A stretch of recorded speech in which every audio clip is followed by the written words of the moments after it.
Bieber. I really like when I was a little girl, I had posters of him everywhere. On my ceiling even, which is weird. Yeah, I know. On my ceiling, on my walls, everywhere. I would go to like the stores and you know how they had those like magazines with like, the people that are famous that you like. I rip out the back. I would just buy them for the posters and rip out the back and on my wall everywhere. Really? Oh, Yes.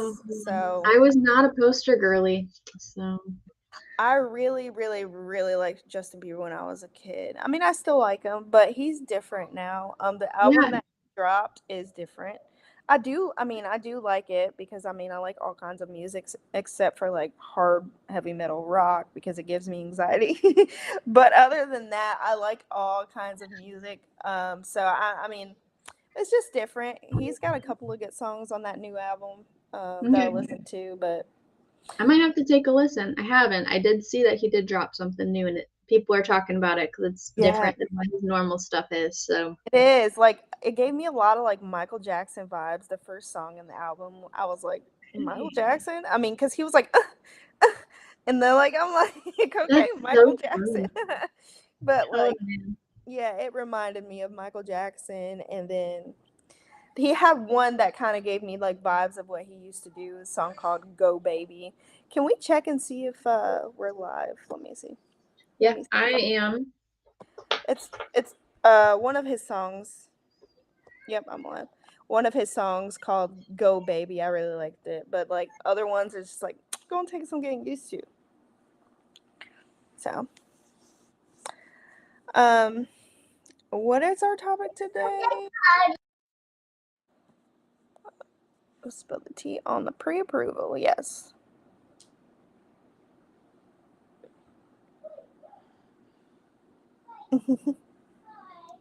Oh no, you're good. She you don't. So let's be real here. Like it's okay. Your kids are in the background. We all know that you're a mama. I think that's a good, for people to know Yes, your mama, it is active very mama. real. Okay. Okay, hold on just a minute, please. Oh, Yes, this is very real life. yeah, real life stuff. How old is she? She's 2. So Oh, I have a 5-year-old, a 4-year-old, and a 2-year-old. All right, Sissy Bug, go sit next to Jack Jack, please. Thank you. hmm. How old All are your right. Well, kids? we should get started, huh? We can do that. I was gonna ask how old your kiddos were again. Oh yeah, my daughter, she just turned 4, June 7th, and then my son, he's 2. So I have a 4 and a 2-year-old. Okay, yeah, that's a Yeah. good ages. They are young. Handful. Handful. Yeah, I mean, good Handful. age. Yeah, That's but good. handful. Alrighty. Well, welcome back to the Real Estate Roast, everybody, where we spill the tea, not just your approval. Just Yep. kidding. We don't do that to your approval. We're your hosts, Mercedes and Ashley. One of us is a realtor, other is a mortgage queen, and we Hello. both have questions and opinions. Today, we're getting real about the stuff buyers are too afraid to ask, and we're asking each other the juicy ones, too. Yep, because let's face it, if one person is thinking it, 100 are Googling it at 2 a.m. or using that chat GPT. Yeah, that's a big one right now. Yeah. All right. Is this a dumb Okay. question? Go ahead, Mercedes. Okay, well, I'll start with a spicy one. Do buyers actually need like 20% down when they're buying a home? Ashley, roast this myth for us. Alrighty, I've been waiting for this one. So, most of the time, we do not need 20% to buy down. Oh my goodness, I cannot talk this morning. We don't need 20% down to buy a house. Are there different things that will affect this? Yes, we've got our debt to income ratio. It needs to be under between 45 and 50%. That is a big one that we've run into lately. Hmm. Your the amount of cash reserves is going to be something that we look at. Your income is going to be something that we look at, and your credit score. So, most of the time, 20% is not what we need. There will be instances where we will, but most of the time, we're seeing 3.5% down, or 5% down, 10% down, around those areas. Zero. or 0, depending on if we qualify for different DPA, which is down payment assistance programs. Yep. So, Yep. all right, your turn. Do realtors secretly hate showing houses under 250K? Be honest, this is a safe space. Okay. I feel a little attacked, but I'll answer. So I guess it really is going to depend on the realtor that you're working with, but I can answer for me, and I will Yeah. say, no, I don't hate showing 250 and under, because 250 can turn into 500, and then 500 can turn into a million. And even if it doesn't, still able to create those relationships that I want, and it's still a paycheck. Amen. Amen. Honestly, people like that. Honestly, the 250 houses, in my opinion, those are great. And like you said, it's like that might be a starter home, and then in a couple of years, they might be looking for And something new. those lower deals, for us, go pretty smoothly, I think. Well, not really lower, but they're like more so average in my opinion. Like that's where Yeah. you get the first time home buyers, and they go pretty smoothly. So and then Yeah. different brackets, different people. Absolutely. And okay, so I know this isn't a question that we were going to ask, but are you seeing houses in that space right now, or are we kind of still above that 250 mark? 250 is really hard to come by in the Murfreesboro market, I think, because our prices are higher.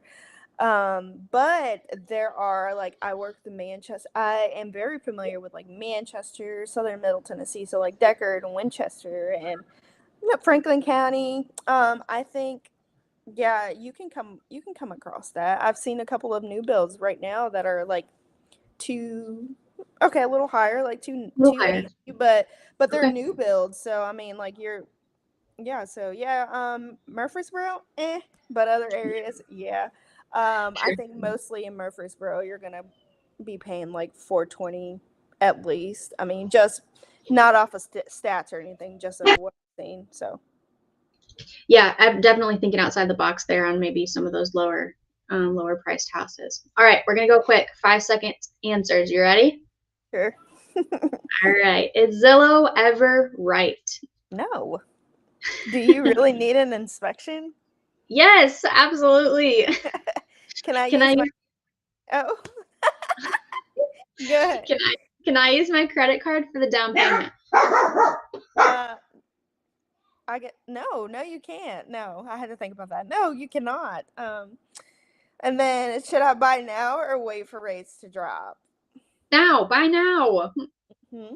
Yes. Do you really need good credit to buy a house? Not. I don't know. Not good, but no. I would say no. A lot of people are like, my credit's not good. It's a 600. I'm like, that's good. Yeah. I guess it depends on people's like definition of good, right? Yeah. So Yeah. yeah, for sure. And the cool thing is that if you don't have good credit, we can always get you a plan to get you where you want to be. Yeah, a lot of the time it's something as simple as just paying something off or even time. Like, time is a big one that people don't realize. Like, if you give it like 6 months, your credit could raise just because it needed time. So it's not as hard as people think it is. Okay. Okay, Ashley, I'm giving you a situation. You tell me red flag or deal saver. Well, let's go. So, buyer changes job mid loan process. Red flag. Seller refuses to do repairs after inspection. Honestly, I want you to answer this one. Okay, in my opinion, Yeah. it depends. Is the offer contingent, which a lot of them are contingent on inspection. When it's contingent on inspection and they want you to do a repair and you're like, no, then they can back out and take the earnest money, so you can lose a deal. So I don't think that's smart for the seller to say no. Sure. I agree with that one. I'm glad you explained it a little bit because I feel like that's realtor question more so. Yeah, yeah, okay. I think this next one, appraisal comes in low, might be yours as well. Yeah, so an appraisal is just a professional opinion on what your house is valued at. by a professional, so an appraiser. So if it comes in low, meaning you're not worth what you're asking for, then that can also kill the deal. Okay, that's good to know. So what happens when a buyer goes through a lender for say a week or two? That is such a red flag because that could kill your deal. Ultimately, it could kill your loan file if we don't get everything in on time or we have to pay to extend it. Mm-hmm. So, we got to be mindful of that. Mm-hmm. I'll go back and give you this one. Listing has been active for 180 days. Mm. So that the longer your house is on the market, well, first of all, red flag. The longer your house is on the market, the more people are going to start asking, what's wrong with that house? Why hasn't anybody gotten it? What are they failing inspection? Is it dirty on the inside? So I mean, if it's been active on the market for over 180 days, red flag. Okay. All right. This one came from somebody on Instagram. If I got out of a car repo, just got out of a car repo, can I buy a house? Do you know the answer to this one? Mm, I mean, you're the lender. I mean, Yeah, I I was just curious if you had know. ever come across this situation.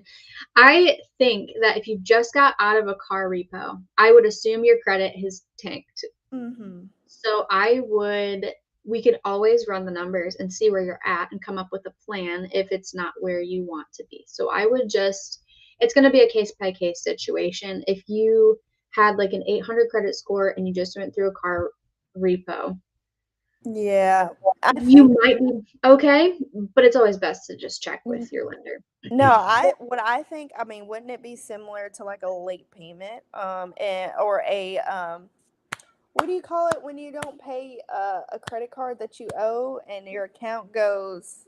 Into collections. Yeah, but it's called a certain thing. I can't think of it right now. I feel like it starts with a D. But um, yeah, I feel like Okay. that's very similar to like late payments and like Late payments. So and it might be in that category of we might need to wait the 12 months or the 24 months till depending on the loan type actually. So we'll have to dig into that a little bit more if we come across that situation to know the ins and outs. mm-hmm. Yeah. Okay.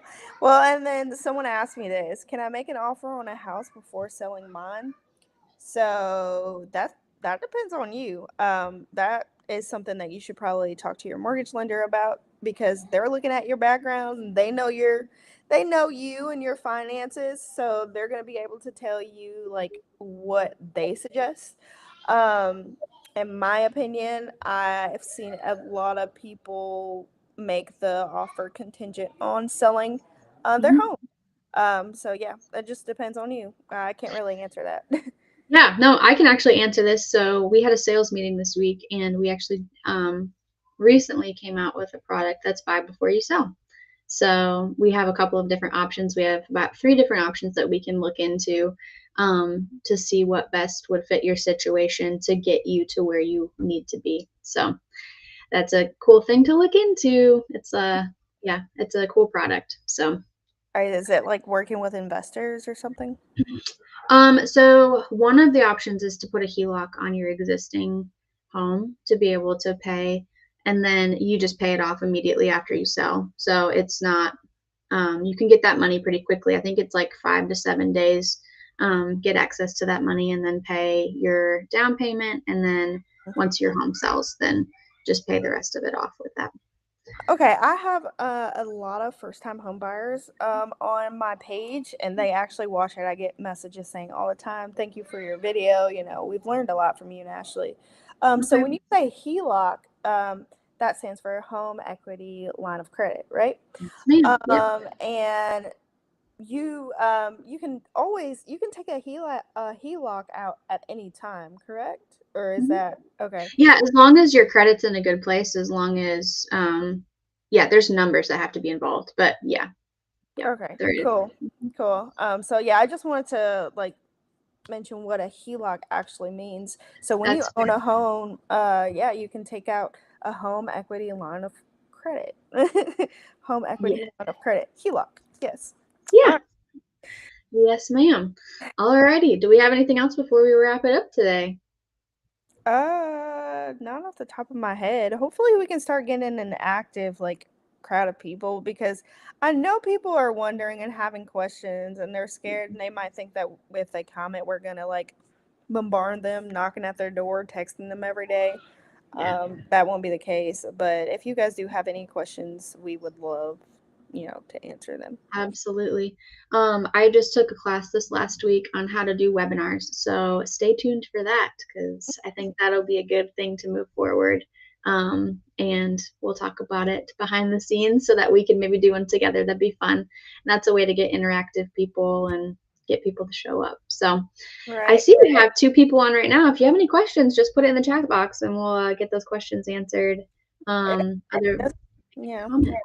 So So if you're listening and you're still unsure what questions to ask, just start here. Just ask anything. There's no dumb questions in buying a home, just expensive mistakes if you stay silent. follow us on socials, shoot us your questions, and don't forget to share this episode with your Zillow scrolling at midnight friend. Yep. And we'll be back next week with another episode of the Real Estate Roast. Until then, don't sign anything you don't understand. And don't ghost your lender.